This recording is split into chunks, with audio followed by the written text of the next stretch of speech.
আজ তোমাদের সঙ্গে শেয়ার করব চিংড়ি চাউমিন। চিংড়ি চাউমিন বানাবার জন্য সবার প্রথমে এখানে নিয়ে নিয়েছি 350 গ্রাম বাগদা চিংড়ি। চিংড়ি মাছটাকে খুব ভালো করে পরিষ্কার করে ধুয়ে নিয়েছি। চিংড়ি মাছের মধ্যে দিয়ে দিচ্ছি সামান্য কিছুটা লবণ, সামান্য কিছুটা গোলমরিচের গুঁড়ো আর সামান্য একটু পাতিলেবুর রস। এবার ভালো করে চিংড়ি মাছের মধ্যে এই উপকরণগুলো মাখিয়ে নিচ্ছি। গ্যাসের উপরে কড়াইতে জল দিয়ে জল গরম করে গরম জলের মধ্যে দিয়ে দিচ্ছি লবণ আর সাদা তেল। দিয়ে জলটাকে আবার একটু ফুটিয়ে নিয়ে এইবার দিয়ে দিচ্ছি চাউমিন।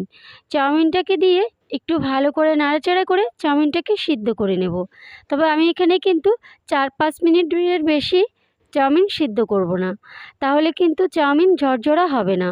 চাউমিন যত পারবেন কম সিদ্ধ করবেন।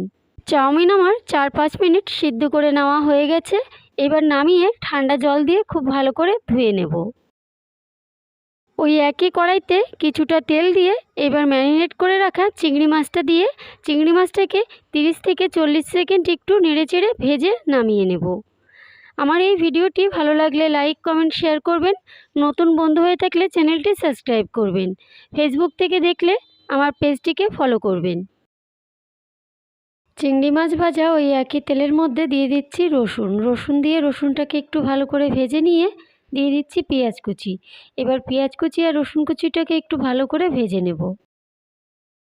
পেঁয়াজ কুচি আর রসুন কুচি একটু ভালো করে ভেজে নিয়ে এবার দিয়ে দিচ্ছি গাজর কুচি দিয়ে গাজরটাকে একটু ভালো করে নেড়ে চেড়ে সব কিছু মিশিয়ে নিয়ে দিয়ে দিচ্ছি ক্যাপসিকাম কুচি দিয়ে এবার দিয়ে দিচ্ছি এখানে একটু লবণ দিলে সবজিগুলো খুব তাড়াতাড়ি নরম হয়ে যাবে।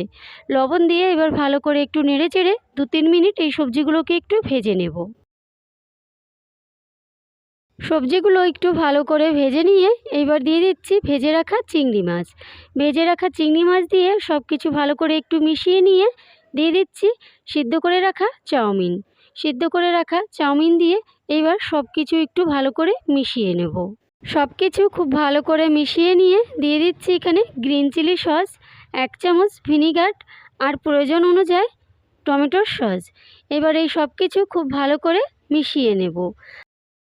গ্রিন চিলি সসের বদলে তোমরা লঙ্কা কুচি ব্যবহার করতে পারো। এবার সব কিছু একটু ভালো করে মিশিয়ে নিয়ে গরম গরম সার্ভ করব চিংড়ি চাউমিন। আমার এই ভিডিওটা কেমন লাগলো কমেন্টের মাধ্যমে অবশ্যই জানিও।